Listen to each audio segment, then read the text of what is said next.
Hey, Pulling up one avenue, and I'm going to be doing it multiple ways. All right. uh, froze up on me. I got you. All right. So we're going to get this here. Waiting for all these people to come on through so I can have some fun with some of these individuals. All right. Got that here. Putting it together. So we are getting it done.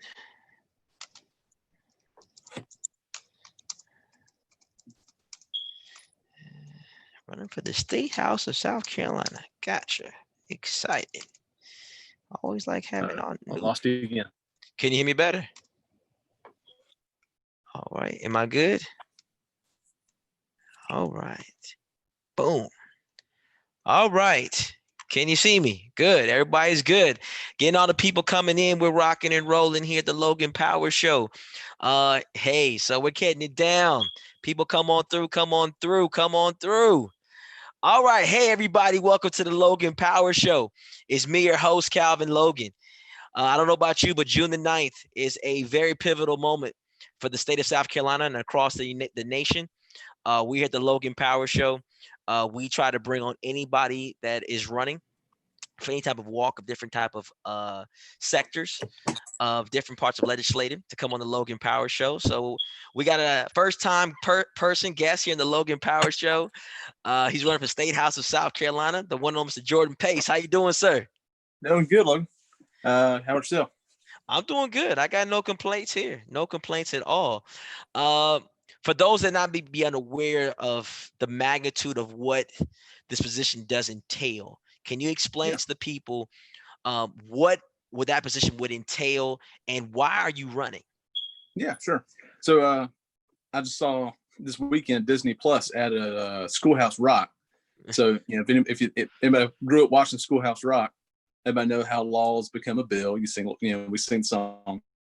But in general, this is what we get taught in government class. We got three co-equal branches of government, right? We got the executive, legislature, and judicial. Well, in the federal sense, that's true, and most states have it that way, where it's co-equal. Well, South Carolina is not co-equal, and this is not something they really teach very well in school. Uh, in 1895, the Constitution that we're running under still it was written in 1895.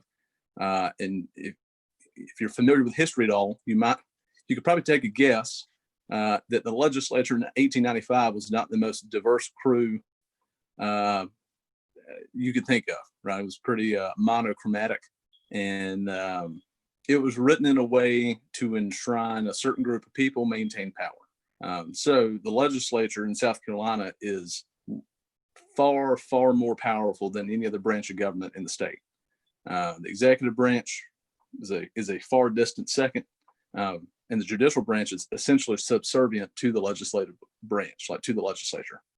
Uh, all the judges are selected by the legislature with no involvement from the executive branch, and it's all very, very non-transparent. I mean, it's pretty opaque. It's messed up. So, as far as what the position entails, there's I think we're up to 127 representatives in the state of South Carolina in the House. The Senate has 40 odd. I want to say it's either 43 or 46 senators. So the Senate is definitely the most powerful body. The House is where, in theory, budgets originate from, uh, budgets, taxes, spending, that sort of thing. But again, back to Schoolhouse Rock. If you get a bill, this is where you bring it. It goes through committees, all that stuff. So as far as time commitment, it's about 5 months a year, 3 days a week, Tuesday, Wednesday, Thursday. So most people who work a normal job can't do that. And again, I think it's kind of set up that way from the 1895 onward. So unless you're independently wealthy or retired, and my battery almost went. Hold on, let me get you back. There we go. Okay. Unless you're independently wealthy or retired, it's pretty, or own your own business that's running well enough. It's hard to get up there and work a normal job. So I've been a real estate agent for a while. I'm also a teacher, so I teach full time and do real estate full time. So if I win, then I'll kind of cut teaching back part time, still do real estate as my main income, and still be able to go up there and serve for a few years. So that's kind of time wise what it entails. South Carolina's got a weird, complicated system of government. And It does. I'm looking at this, even the race itself, as a way to educate people, win or lose, and I'm thinking win, praying win, but really as a way to educate people about how the government South Carolina works. Everybody knows it's pretty easy to name the things that are wrong, whether it's the roads, education, whatever. We're good at that, but if we're going to solve the problems, we need to identify the problems first to be able to solve them. Absolutely. And the problems that we have in South Carolina, we know education is like number one. Number two, we talk about the roads. Number three, if it's not the minimum wage, that's another big problem that we have. Number four, it's trying to figure out how to get the big boys from the big companies to decide to, stay home and come to South Carolina. Now we got the Boeing, great, no knocking. We have Google, Mont's Corner, great, Yep. Great things to be done. We have Volvo, another great thing here in South Carolina. A lot of different things that we have, but we are still behind on a couple things when it comes to like the have and have nots. It's like it's worse than a seesaw. It's like a whole mountain on one side, and the other person is way up in the sky. Like literally, it's not even balanced. What do you want to see change in South Carolina when you get the opportunity to win? What is it you want to get done first? Man, there's a long list of things to get done. As far as getting done first, what's most likely to get done is probably the education stuff. There was an education omnibus bill that it's this funny thing about Columbia. Once a bill starts to get momentum, it's all of a sudden that we got to pass this. I mean, it's kind of attitude. It's like, oh, we got to pass it. No one likes it. Like, no, we don't like the bill, but we need to pass the bill. We just got to do something. I don't think that bill obviously is going to pass because we're at the end of a session. So at the end, every 2 years, something hasn't passed both houses, been signed by the governor. It all resets and we start from ground zero. But I think some sort of education, something will probably be the first thing notable. The other thing about being a freshman, like a first year representative, you don't have a lot of clout. No matter who you are. That's true. Unless you come in there trying to knock heads and make a name for yourself, which is highly risky. It's very difficult to get your thing passed. I feel like I'm a pretty cooperative person. I think dialogue is important, even if I disagree with somebody. So my goal when I go in, this is my personal goal. If I win in this coming Tuesday and then November, goal number one is to get to know my colleagues. Because this rule number one in the legislature in Columbia is not decisions aren't necessarily made because of party or policy principles. It's usually because of who you know and who likes it and who doesn't. I mean, politics in South Carolina is almost all personal. That's not a comment that's good or bad. I would much rather see it on a policy level, but that's the reality of it. So not necessarily looking to go make friends, like, go hang out together, but at least let them know, hey, I might vote a way you don't want me to. Somebody from a different party, maybe even people in my own party, in the Republican Party, like, hey, we might vote differently, but I want to discuss and have dialogue and be civil about it. So that's honestly goal number one, is to get to know my colleagues and let them get to know me. But as far as things that are going to get done first, probably education. Now, what that's going to look like, I don't know. My guess is there will be some teacher pay raises. What I would like to see in an education bill primarily is a loosening of state restrictions on the school districts. I teach in a private school, and it's probably one of, if not the most affordable I would say, top tier private schools in the Low Country, if not the state. It's less than $8,000 a year, for high school, which is a lot of money to a lot of people, a lot of money for me. But, compared to like Porter-Gaud, which is $26,000 a year, it's relatively affordable, right? And particularly for private school, pretty diverse, of all ethnicities. So what I've seen there, talking to my colleagues, most of my colleagues there at the school I teach at are certified, and they came from government schools. And I've asked them explicitly, especially when I got started, they're like, oh, well, we obviously get paid less here at this private school. Why would you come here instead of the government school, knowing to take a pay cut? And to a person, it has been their answer was always, it's the red tape. It's they say, I want to teach, I want to impact these kids. I don't want to deal with the bureaucratic nonsense. Got it. And I want my administrators to be behind me, and that's what we have there. So they came out of these government schools because of bureaucratic nonsense, because of all the testing, and all that's mandated by the state. I believe in our communities. I think our communities can teach our kids better than Columbia can. Got it. So I would much rather than Columbia say, these 3 standardized tests haven't worked. Let's institute a different one that's going to cost $100 million to implement. Instead, let's just, hey, Berkeley County, if you clearly have something going here, you've seen your literacy rates increase because of this, and I'm just making that up. Could you come to Columbia and teach these other districts how you do that, rather than have the superintendent's office come down and say, drop a hammer on every school district, you must do it this way. Because people in Kershaw County are going to learn different than people in Union County, in Spartanburg County. I'm originally from Spartanburg. I've been down here about 13 years. So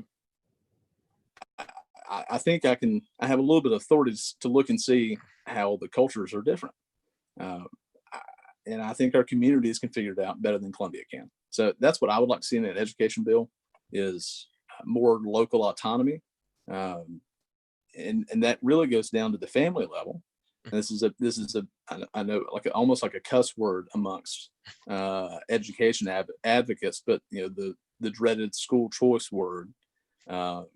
I've seen some plans for family choice education, family choice education, whatever you want to phrase it as. There's all kinds of colloquialisms used, where the school districts actually get more money per student, per pupil, and the parents, whether it's a refundable tax credit or something, are able to send their kid either to a charter school or a private school nearby that fits their needs better.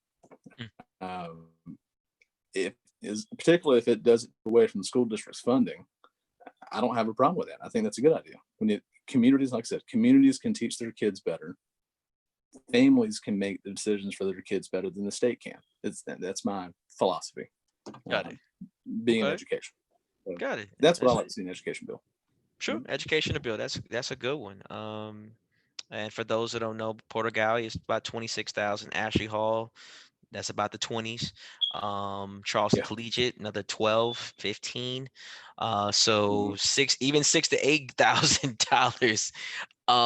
Not every parent. 24. Like we just mentioned, like the private school you teach at $6,000 to $8,000. And I tell people right now, even I remember my daughter at one time, we went to the private school, we went to Charleston Collegiate, even with a scholarship, I'm still $6,000 to $8,000. So if you think to yourself, $6,000 to $8,000 within a 9 months, a year standpoint, you're looking at about $600, $700, $800. So that's like that could be a brand new car. That's a lot of money for a car, and you don't get no type of tax credit for it. That's the whole thing, because it's a private entity. So if I just say this is for my child's education, I can't slap on oh yeah, I'm gonna get a tax credit. I can't do like the 529 situation from there. You can, depending on the private school, you have to be, your family has to make a lot of money to get the tax write-off to count for anything the way the new tax rules are. But imagine if we could, there's two programs I think would work well for this in theory. The refundable tax credit, which would be no matter how much money you make, you get whatever you spend, $6,000, something like that. You get the credit back for it. There's something already in place for special needs children where individuals or corporations or whoever can donate to the scholarship fund. It's totally tax deductible from their taxes, and the scholarship fund identifies through applicants special needs kids who would benefit from going to specialized private schools. For maybe they live in somewhere like Abbeville, where the government schools just they don't have a program for them, but some small school, a church affiliated school down the road can do it. They can get a scholarship to handle that. So I think there's things to look at. What I know to be true is what we've done for the last 50 years hasn't worked. So I want to try some new ideas. Got it. Absolutely. Now, as we know, our nation is in an uproar. We have things going on with the George Floyd situation, protesting. In South Carolina, there's no hate crime bill. I know that Representative Wendell Gilliard has a bill in place, 3063, that's currently involved to tries to combat the hate crime bill. I know education is one thing; is going to be a number one thing. I know a lot of times when the rookie comes on board, they will present things to you. And when it comes to social injustice, that is something that that's something for me in my neighborhood. That's what I look into. That is like, because I speak for myself as a voter. So it's a question to ask: if a bill is presented to you regards to social injustice and how that we can combat this negative, I would say this negative gnat, or this this hatred that's going on, and people are never. Would you consider it as being something you would back if you were given the opportunity and they presented it to you? Yeah. So obviously, as we're coming up to Tuesday and where the rubber's going to meet the road, I thought about that, about what I would, when presented with a bill, what's my stance.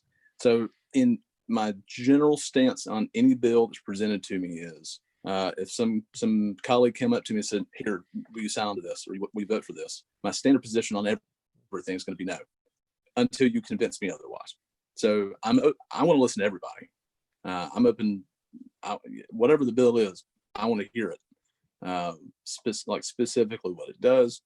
But what we have, and I've had friends in the legislature who are both in there now and have since retired or whatever, who signed on to bills, and I've called them like, "Hey, why did you sign on to this bill? What are you talking about?" I said, "Here, this and I described whatever it is, and I didn't sign that." I said, "I'm looking at your name; it's right here." And because how it works is, you'll be on the floor and some page will run up and say, "Hey, Representative such and such asked you to co-sponsor this bill." People just sign their name; they don't even read it. I'm in real estate. I don't sign things without reading them. There's a lot of contracts involved. I don't sign things without reading them. Got it. So whatever the bill in front of me is, my standard answer is no until I'm convinced otherwise, and I'm going to hear out anybody who wants to talk about it. So on this specific thing, I haven't read Mr. Gilliard's bill, so I have to read it without before saying yes or no to it. Sure. No, I just want to put it out there that is a bill that I know that's going to be put on the docket. And the thing about, we talk about what we want is social injustice. Education, I'm for you on that. We're on the same page there. Social injustice, because I always got to bring the rabbit out the box and say that's something that affects me too. And I have to ask these questions because I tell anybody, like, hey, I'm speaking as a person who votes. Like, hey, that's my concern. So if it was brought to your attention, and like I said, I know anybody, like, I don't do that either. Like, someone's like, "Hey, Calvin, can you bring this person on?" I'm like, nah, let me figure out what this person is doing before I bring them on here, because I believe that you're held accountable for when you bring somebody on to any platform, regardless if they popular, non-popular. I just like some of the values I saw Yeah. the Christian belief values. That's one thing that intrigues me.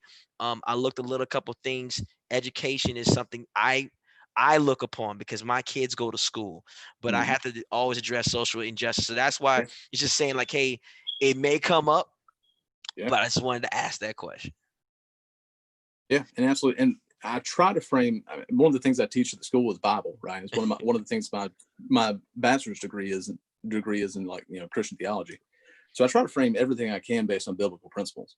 And one of the things that God talks about most in the Bible, this Old Testament, New Testament, is justice. And particularly toward the back half of the Old Testament, what the if you read through First, Second Chronicles, First, Second Kings, uh, the early days, the first 100, 200 years of whether it's the kingdom of Israel or Judah, the sin they committed most often was idolatry. They were worshiping Baal or Molech or whoever, even in Judges. But as you get kind of from Nehemiah on, so once they've come back from the exile, the thing for reading Amos or the minor prophets, the thing get criticized most for is injustice. That's what Nehemiah beats them up hard for usury. How are you're charging your brothers and sisters so much in interest that are having to sell their kids into slavery? How can you do that? That's immoral. He calls them out for it.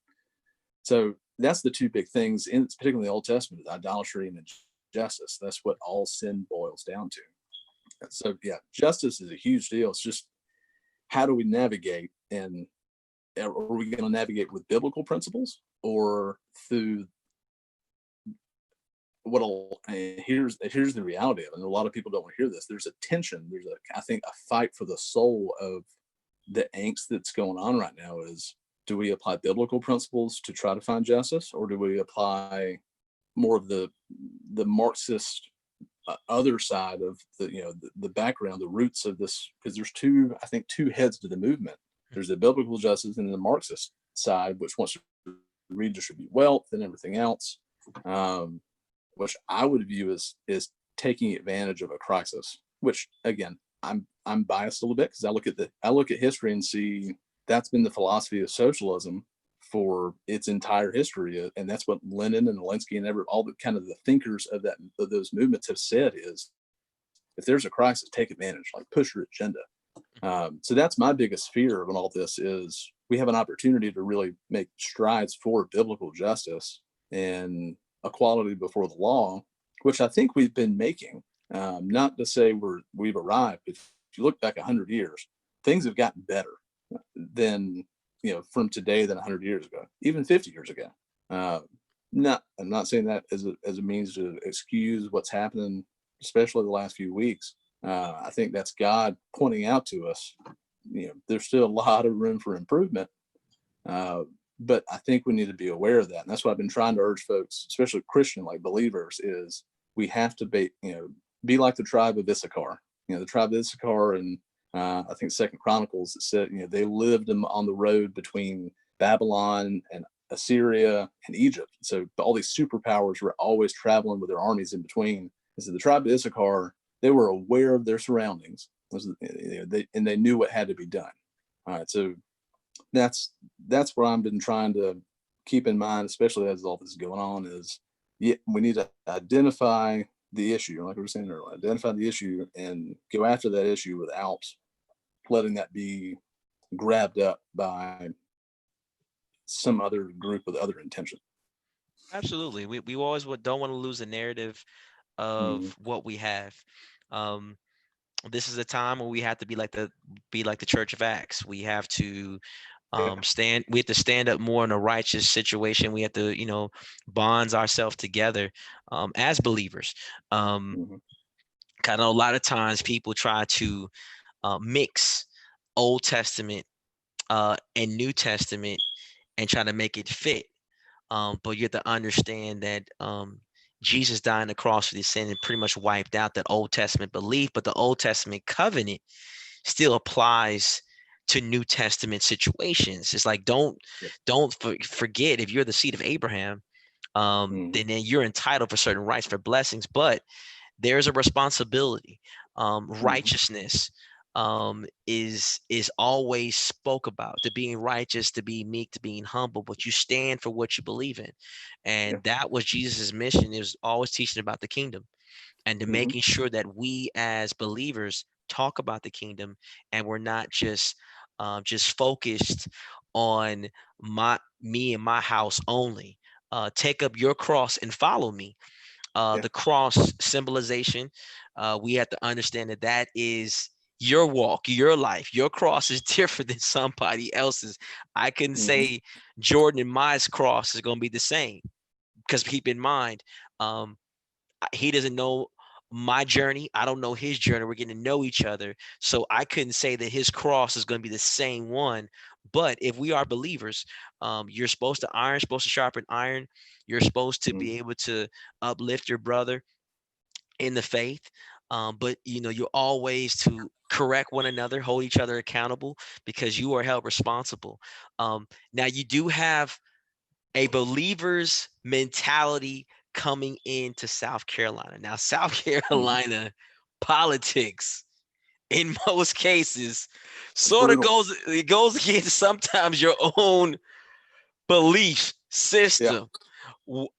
Have you had that discussion saying to yourself, when someone is going too far, if given the opportunity, because people who are believers, and they say, hey, I'm going with Jordan, he has this mindset on what I want, as a believer.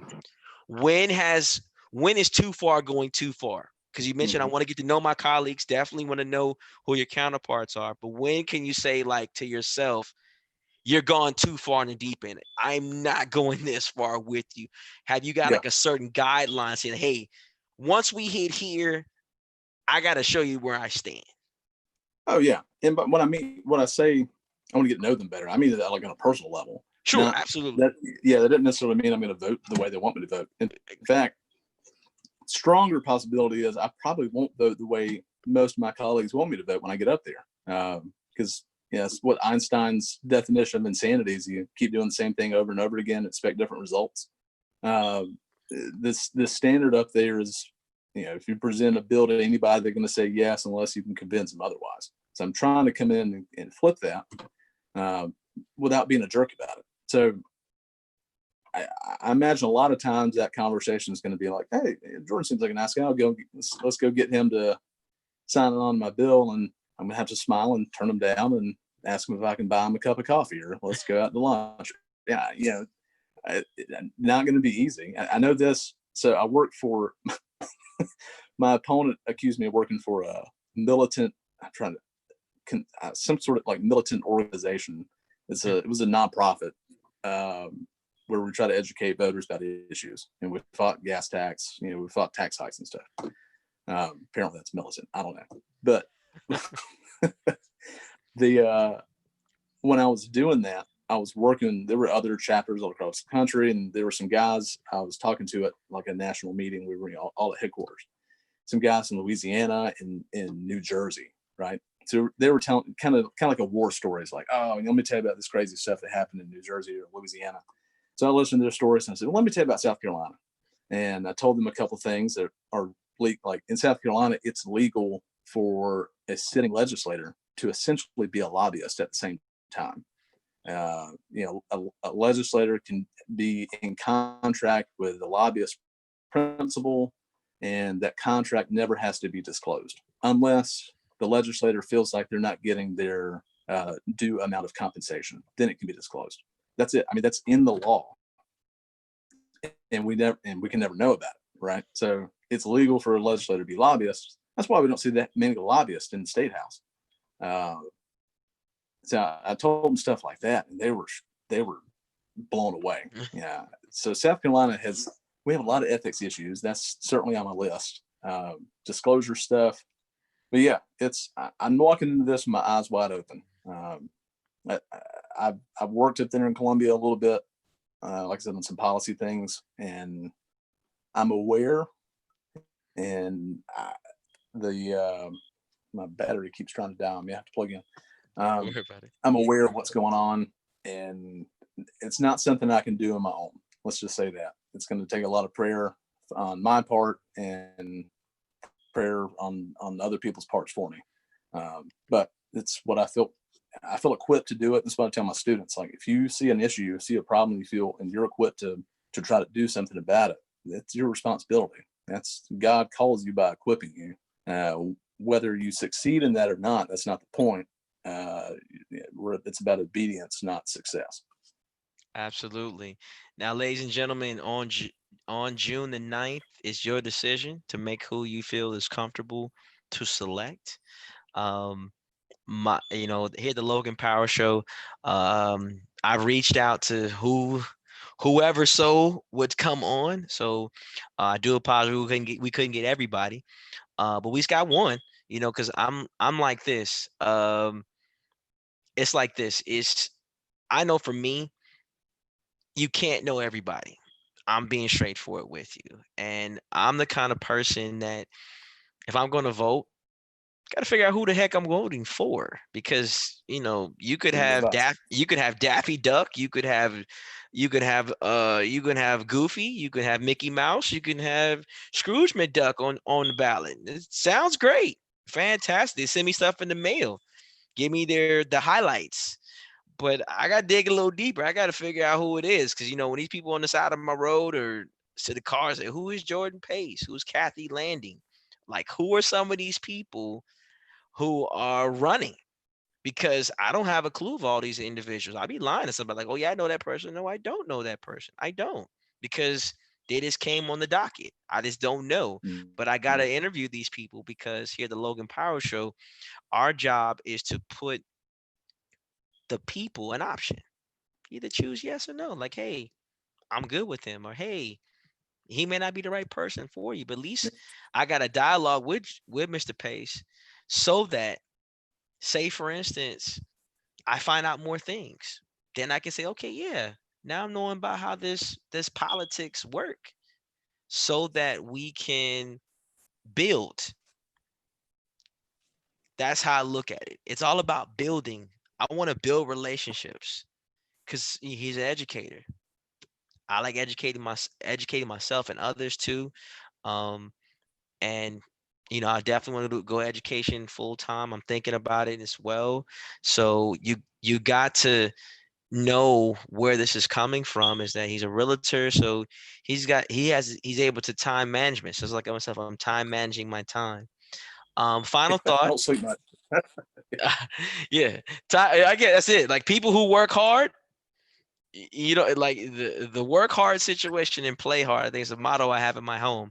We work hard, we play hard. Play hard is not saying that you do anything crazy out there. Play hard could be like, man, you go on a vacation. Play hard could be like, man, you reward your children for working hard in school. You tell your wife, like, hey, thank you for all what you've done to sacrifice. You done your sacrifice, I've done mine. That's play hard. Play hard could be like, man, we're gonna ride the bike together as a family, and we going outside to do something. That's play hard. That's how I look at it, because I believe is when you work hard and you put in the hard work, it's gonna benefit you. Final thing before you go, Mr. Pace. June 9th. I know the jitters are always bugging, always in the stomach, and our results we'll find out later that night after 7 p.m. and probably a couple hours later, on your neck of the woods. Hopefully the people will come in droves to make the right decision. If you do win, let us know. If you don't win, hey, we're keeping the tabs. But we like to always build relationships with the Logan Power Show. So I hope that this broadcast today has helped you understand where my heart is, and from there. Absolutely. Thanks for covering this. There's local elections don't get much media coverage these days. I appreciate you getting the word out there that there are in fact other elections than the congressional race. Well, the thing is that I've learned a long time ago is that it's bigger than the presidency. Oh yeah. Those senators, House of Representatives, State House, City Council, Sheriff, County Council, all these things, the mayor. These are the ones that make that pretty much run the show. Yep. So the presidency, that's just executive orders signing a bill, the face of the country, but that's not the one that's driving this car. Yep. The other folks are driving this car. So if we don't get these people, find out who the heck you putting in that office, and you're just focusing on one, but you're not focused the other entities, then when this time comes, you be like, Calvin, what happened? Well, you remember that one primary you just skipped over that you said I ain't going and I don't know the heck that is? That's the one I was telling you about. Then you know how November came and you just looked and said the name just sound right. You just hit the little bubble without done no research. That's the one I'm talking about. That's the one that's making you wonder why your taxes is high. That's the one. The president can say he giving everyone 3% tax. That's it. But those legislators can say, heck no. It's 2/3 vote. It's like it's a checks and a balance. Our judicial system, like those judges you put in place, those attorney generals, those solicitors, everything you said, like I don't even know who that is. Those are the people that lay the law down. So if you got no one who has a heart for the people, and you just say I'm just because the name sounds familiar, then you put someone who's a hard case to lay the law down. And the people who are passing the law, they don't. If you said, well, Donald Duck's in there as passing the law, well, Donald Duck gonna say do it this way, and then the one you gave as a big sheriff, they're gonna lay the law down. So let's know who we got in power, and let's find the right people, because I believe righteousness will exalt a nation. It will not. It's time for believers to have an opportunity. So, Mr. Pace is a believer. I'm a believer myself. I pray heaven's best for you, sir. Again, I thank you for coming. No problem. I thank you for listening. For all those which listen to us right now, we thank you for watching the Logan Power Show nationwide, worldwide. Hey, we love you. And we'll see you again. Don't forget, June the 9th, be there. Make your vote, make your vote, make your voice be heard. The last thing you want to say is that I did make a decision. The primary is just as important as November, because you're putting the person, the nominee in place to then go against one party versus the other. I believe this. I'm not caught in party lines. I look for the right person. That's what I look for. So, I'm like this. If I can find the right individual who's talking the right type of language, I'm going to vote for them. If they're not talking the right type of language, then that's on you. Prayer is needed. Absolutely.